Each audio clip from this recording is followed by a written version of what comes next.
Оқиға құрылыс алаңындағы жұмысшылардың жер астынан күмәнді бір затты байқап, жұмысты дереу тоқтатумен басталады. Олар бригадир Гэриді шақырады. Ал көп ұзамай бүкіл аумаққа дабыл тарайды. Табылған заттың қауіпті екені бірден түсінікті болды.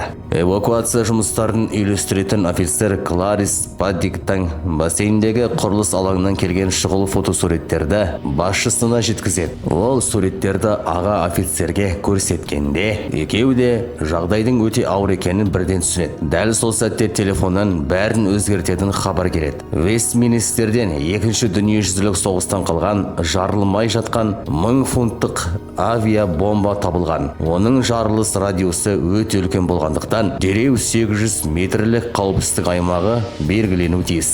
Әйтпесе бүтін бір қала кварталы күлге айналуы мүмкін. Жарылғыш заттарды залалсыздандыру бөлімінің тәжірибелі офицері Уилл сабырлы түрде операцияны қолға алып, сырқаттанып қалған Норристің орнына ефрейтор Хансенді тағайындайды. Ол полицияға тұрғындарды дереу эвакуациялауды бұйырады. Полицейлер көшелерді жауып, адамдарды түгелдей Гайд паркке қарай бағыттай бастайды. Эвакуация кезінде пушту тілінде сөйлейтін бір отбасы рейстеріне үлгермей қаламыз деп алаңдайды. Бірақ амалсыздан бір-бірімен қоштасып, қауіпсіз аймаққа кетеді. Осы вақытта ЭОТ тобы оқиға орнына келіп, Гэри оларды бомба жатқан жерге бастап барады. Бомба кез келген сәтте жарылып кетуі мүмкін болғандықтан, әр секунд қымбат еді. Саперлер Гэридің құрылыс вагонын штаб ретінде пайдаланып, оны сыртқа шығарып жібереді. Кенет бір азамат қоршауды бұзып өтіп, ноутбугын алып шығуға тырысады. Полицейлер оны қуып барып әрең тоқтатады. Уилл жиналған төтенше жағдай қызметкерлеріне бұрынғы жарылыстардың мысалын келтіріп, бұл бомбаның қаншалықты жойқын екенін түсіндіреді.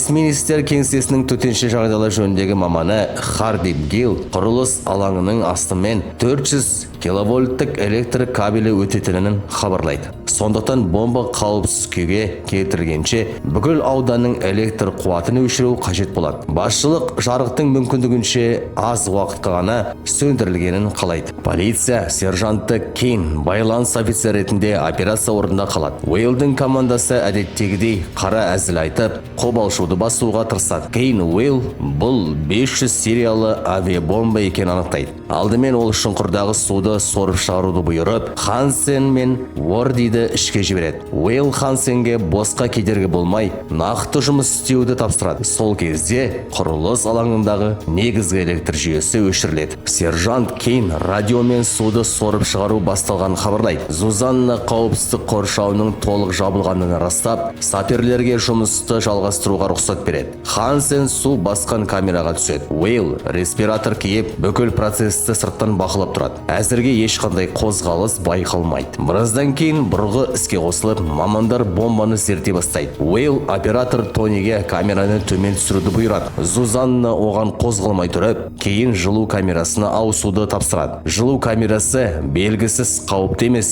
жай ғана түлкіні көрсетеді. Мұна көргендердің бәрі бір сәтке жеңіл тыныстайды. Қоршау сыртында бір тұрғынды полиция өткізбеуге мәжбүр болады. Барлық аумақ жабық, ешкімге кіруге болмайтыны түсіндіріледі. Мартин судың толық сорылып біткен хабарлаған соң, Уилл алға жылжуға бұйрық береді. Мартин әр операция аяқталғаннан кейін ғана ашатын бөтелкесін көрсетеді. Бірақ жұмыс әлі біткен жоқ. Уилл енді клок стоппер деп аталатын құрылғыны қолдану қажет екенін айтады. Бұл құрылғы жарылғыштың уақыт механизмін уақытша тоқтатуға арналған. Хансен оны дүйсенбі күні тексергенін айтып, қай жерде тұрғанын білетін жеткізеді. Уилл оны дереу алып келуге жұмсайды. Осы уақытта Кларис операцияның барлық құжаттарын рәсімдеп, ресми журналды толтырып отырады. Кенет көлікке қатысты қауіп туралы хабарлама келіп, Уилл барлық жұмысты тоқтатуға мәжбүр болады. Біраз уақыттан кейін полиция қауіптің жоқ екенін растаған соң, жұмыс қайта жалғасады. Уилл стетоскопты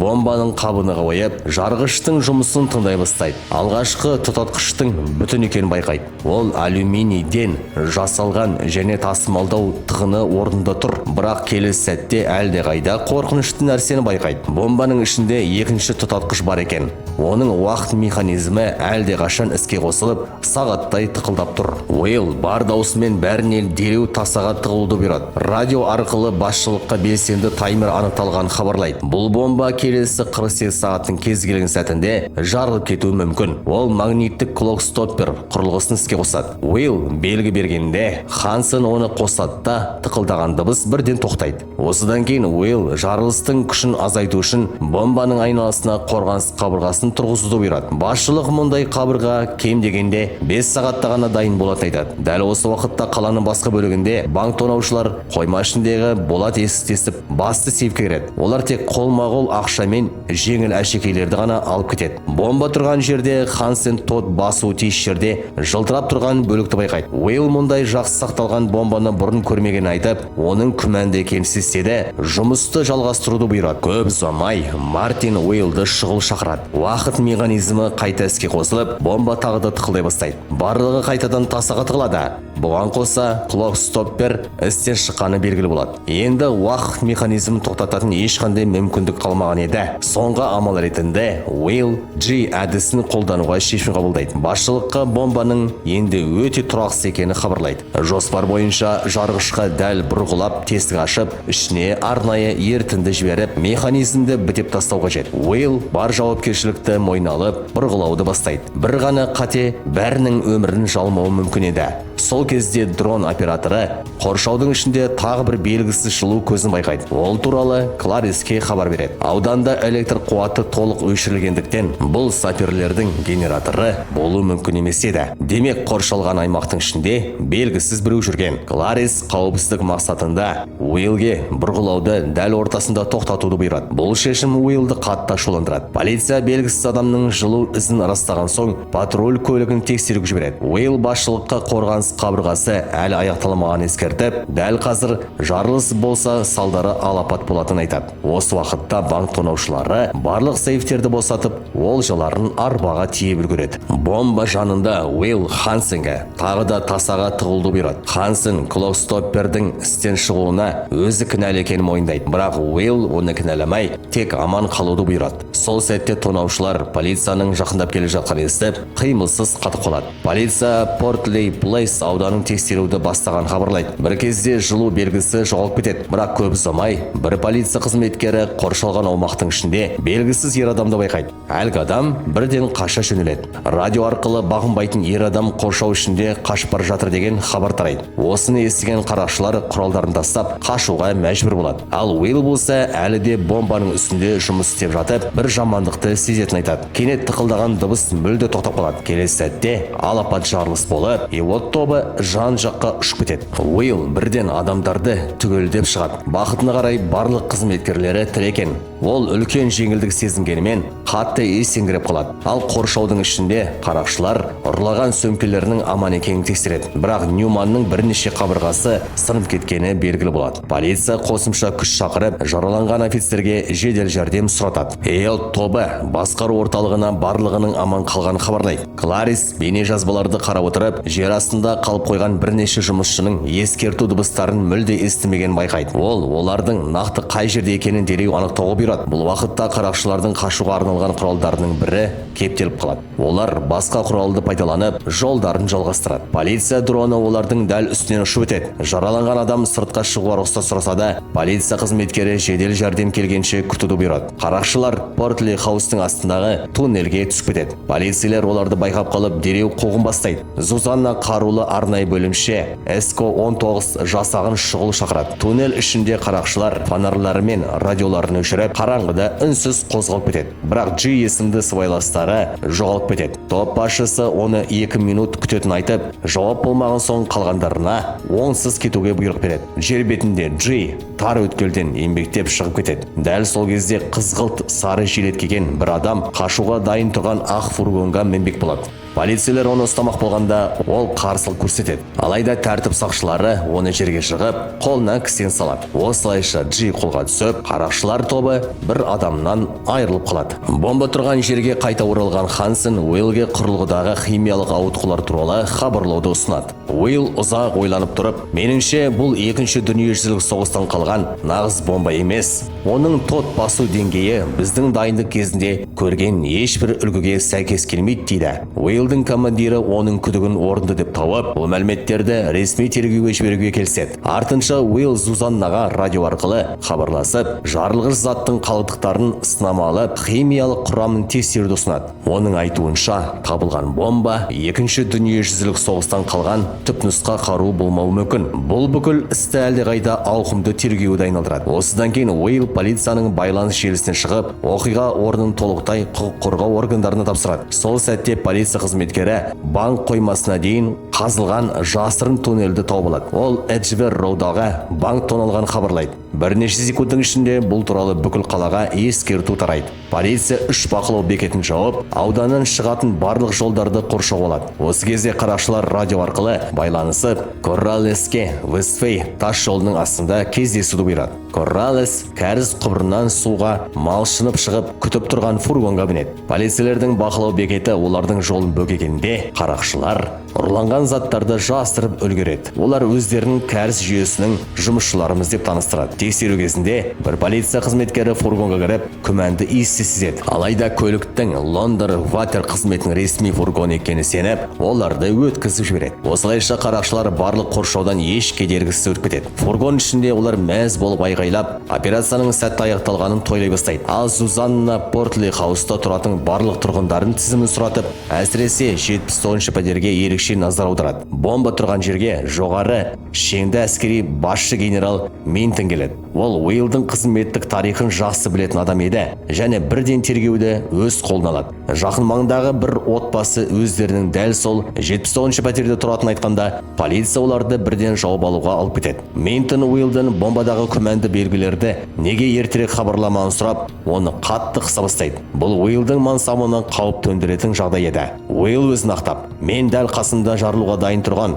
500 килолық бомбамен жұмыс істедім. Сол сәттегі ең басты міндетім адамдардың өмірін сақтау болды дейді. Бірақ Минтон оның бұрынғы тәртіп бұзушылықтарын, басшылыққа қарсы шыққан кездерін және бұрынғы операцияларда қаза тапқан әріптестерін еске салады. Көп ұзамай криминалистер келіп, Минтон ешқандай қорытынды жасамастан Уэйлді босатып жібереді. Дегенмен оның қызметтік істі бақылауда қала береді. Бұл уақытта қарақшылар пайдаланған фургон енді қажет емес болғандықтан барлық айғақты жоюға шешім қабылдайды. Топ басшысы барлығына арнайы киімдері мен рацияларын шешуді бұйырып, фургонмен бірге бәрін өртеп жібереді. Әрқайсысы тек жеке заттарын ғана алып шығады. Қаланың басқа бөлігінде полиция 79-ші пәтердің тұрғындары қазақ отбасынан жауап алады. Олардың ағылшын тілін білетін ұлы Рахим аудармашы болып сөйлейді. Рахимның айтуынша, бір күні көк арнайы киім киген екі адам ресми құжаттарын көрсетіп келген. Олар ғимараттағы техникалық жабдықтарға қызмет көрсету үшін жер төлеге кіру қажет екенін айтқан. Сол себепті отбасы оларға пәтердің кілтін берген. Рахим әкесінің кілтті бермеуді ескерткен мойындайды. Бірақ құжаттарды ресми көргендіктен олар күмәнданбаған. Біз иммигрантпыз, ресми құжаттарға сенуге үйренгенбіз. Қылмыс жасалып жатқан қайдан білейік дейді. Көп ұзамай полиция су қызметінің фургонын жоғалтып алады. Барлық қоршаулар алынып, тұрғындарға үйлеріне қайтуға рұқсат беріледі. Ал қарақшылардың жасырын базасына Корралес ұрлаған қорапты ашып, ішінен құны шамамен 30 миллион фунтқа жететін өңделмеген гауһар тастарды көрсетеді. Ол отбасының бірнеше ұрпағы бойы алмаз өндірісімен айналысқан айтып, қай ұяшықта ең бағалы тастар жатқанын дәл білгенін түсіндіреді. Топ мүшелері аң-таң болады. Корралес алмаздарды сатып жіберетін делдал Лудоға телефон шалуға кетеді. Бірақ дәл сол кезде жасырын жерге қарулы полиция басып кіреді. Мылтықтың дауысы естіліп, қарақшылардың бірі ауыр жараланады. Қалғандары жан-жаққа қашады. Корралес әзір дегенде Лудоға жетеді. Бірақ Лудо оның бұл жерде ұзақ қала алмайтынын айтады. Ал Уэйл өз командасымен бірге операцияның аяқталғанын атап өтіп, қаза тапқан достарын еске алып дос көтереді. Полиция қазақ отбасының үйіне қайта оралуына рұқсат береді. Бірақ электр қуаты жоқ екенін ескертеді. Отбасы егде жастағы туысын 8-ші қабатқа қолмен көтеріп шығуға мәжбүр болады. Корралес Лудоға гауһарлардың құны 4 миллион фунтқа дейін жететінін айтады. Ол бұл тастарды өзін өлтірмек болған бұрынғы қожайыннан кек алу үшін ұрлағанын мойындайды. Бұл ол соғыс аймақтарына ұшып барып, өңделмеген алмаздарды денесіне жасырып алып шығып, сол қожайынға жеткізіп жеткізіп отырған екен. Лудо бір тасты өзіне алып қалмақ болады, бірақ Коралес бұларды қалай кесіп, қалай сатуды менен басқа ешкім білмейді деп ескертеді. Кенет Лудо барлық табыстың 50%-ын талап етеді. Бұл бұрынғы келісімде болмаған. Коралес үзілді кесілді бас тартады. Екеуінің арасында үлкен жанжал басталады. Ашуға булыққан Лудо қолындағы гауһарларды жерге лақтырып, бәрін быт-шыт. Коралес есінен танып қалжыздайды. Бірақ келесі сәтте одан да сұмдық шындық белгілі болады. Жердегі барлық тастар жалған болып шығады. Бірде-біреуі нағыз алмас емес. Лудо Коралестен нағыз тастарды кім ауыстырған сұрайды. Коралес Лудоның адамдары оның телефонын тыңдап немесе поштасын бұзып, тастарды ауыстырған деп айыптайды. Бірақ Лудо оған сенбейді. Ол Коралесті сатып кетті деп есептеп, адамдарына оны ұстап әкетуді бұйырады. Коралес жанұшыра, біз бір отбасы емеспіз бе деп айқайлайды. Бірақ ешкім тыңдамайды. Оны шеберханаға сүйреп әкетеді. Осы уақытта Сузанна бомбаға жасалған сараптаманың нәтижесін полковник Хедлиге жеткізеді. Хедли Уиллге бұл екінші дүниежүзілік соғыстың бомбасы емес, оның химиялық құрамы қазіргі Британия армиясының жарылғыш заттарына сәйкес келеді дейді. Сондықтан Уиллге келесі күні таңғы 7-де есеп беруге бұйрық беріледі. Ал қарақшылардың бірі фургонда ауыр жараланып, көп қан жоғалтады. Көлік ақыры от алғанымен, оның жағдайы барған сайын нашарлай береді. Қалғандары қозғалтқышты барынша қинап жүргізіп, досын құтқаруға тырысады. Банк тонаушысы Зет кешірім сұрайды. Ол досының аман қалмайтынын сезеді. Кенет Лудо жаңа киімдердің әрқайсына GPS бақылау құрылғысын алдын ала орнатып қойғанын мойындайды. Ал Коралес Лудоның көлігінің жүк салғышында қамалып, сыртқа шығаруды өтініп айғайлап жатады. Сол уақытта Кларис Коралестің толық өмірбаянын анықтайды. Ол 9 жыл бұрын отбасылық компаниядан қуылған. Толық аты Хорхос Коралес. Бельгияда гауһартас контрабандасы үшін сотталған. Сонымен қатар Пентовилл түрмесінде 6 ай жазасын өтеген. Осы кезде Уилл Клостоппер құрылғысын қайта қарап отырып, күтпеген нәрсені байқайды. Ол дереу бас инспектор Гринфилдке хабарласып, от жабдығы әдейі бұзылған, біреу оны қасақана істен шығарған дейді. Ал басқа жерде тірі қалған қарақшылар Лудоның көлігін байқап қалып, жолдан қағып тоқтатады. Олар Лудоны көліктен сүйреп шығарады. Коралес жүк салғыштан босап шығып, достарын құшақтайды. Бірақ ол өзін біреу әдейі сатып кеткенін, нағыз гауһарлардың өзінде болмаған айтады. Қарақшылар бұған сенбейді. Олар оны өтірік айтып тұр деп ойлайды. Көп ұзамай оқ атылып, қақтығыс қанды аяқталады. Полиция бүкіл ел бойынша Хорхос Коралесті ұстаңдар. Ол Мальта немесе Оңтүстік Африка төлқұжатымен жүру мүмкін деген бұйрық таратады. Бірақ Коралес олардан озып кеткен еді. Ол өзін Маккензи деген жалған есіммен қонақ үйге тіркеп, сақалын қырып, сыртқы келбетін өзгертеді. Содан кейін Марракешке ұшатын келесі рейске билет алады. Тергеу барысында тағы бір маңызды шындық ашылады. Рахим бұрын Ауғанстанда майор Трантердің аудармашысы болған. Дәл сол майор оның бүкіл отбасын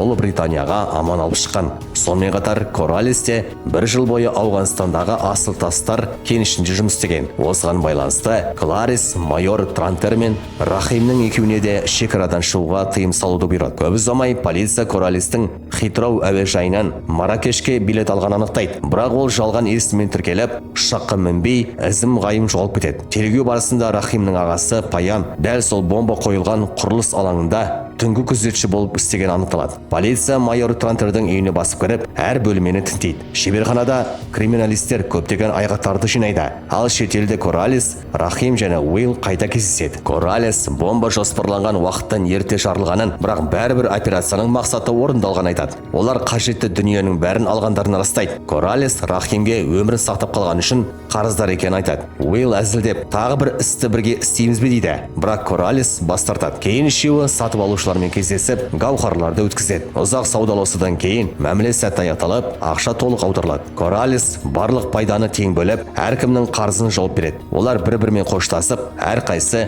өз жолымен кетеді. Соңында оқиға бірнеше жыл бұрынғы Ауғанстанға қайта оралады. Сол жерде бәрі қалай басталғаны көрсетіледі. Жалдамалы сарбаздар Коралесті қарудың күшімен жүк көлігіне отырғызады. Ол ақша ұсынып құтылмақ болады, бірақ ешкім тыңдамайды. Бұл кезде Рахим жергілікті қарулы топпен келіссөз жүргізіп, жолдағы миналарды залалсыздандыруға тырысып жүреді. Кенет Уилл жерге көмірген қысым минасын басып қалады. Егер аяғын көтерсе, айналасындағылардың бәрі қаза табады. Брондалған көліктер жақындап келеді. Айнала қолдан жасалған жарылғыш құрылғыларға толы. Сол сәтте Уилл күзетшілер сүйреп бара жатқан Коралесті байқайды. Ол оны босатып, сым кесетін қысқыш береді. Коралес асыл тастар кеніштерінде жұмыс істегендіктен жер астындағы құрылымдарды жақсы білетін еді. Уэйл оны оқтың астына шығарып қорғайды. Рахим де оқ жаудырып, екеуіне көмектеседі. Коралис жерді қазып, жарғыш кабелі жалғанған сары пластик қорапты табады. Қатты қорыққанымен Уэйл оны сабырға шақырып, бұрынғы қожайыны туралы әңгімелесіп, назарын басқаға аударады. Коралис кабельді мұқият бақылап, екі сымды қиып, жарылғыш құрылғыны залалсыздандырады. Үшеуі де аман қалады. Уэйл мен Коралис күліп, болашақта бірге гауһартас тауып байымыз деп армандайды. Бірақ кенет әлсіз ғана шерт еткен дыбыс естіледі. Рахим байқамай тағы бір жасырын минаны басып кетеді. Келесі сәтте жойқын жарылыс болып, Рахим сол жерде қаза табады. Оқиғаның соңында Коралис әлемдегі ең іздеуде жүрген қылмыскерлердің бірі ретінде Интерполдың ең қауіпті 20 қылмыскерінің тізіміне енеді. Ол әлемдегі ең қорғалған банктердің бірін тонап, ұзақ уақыт бойы қолға түспей, бостандықта жүре береді.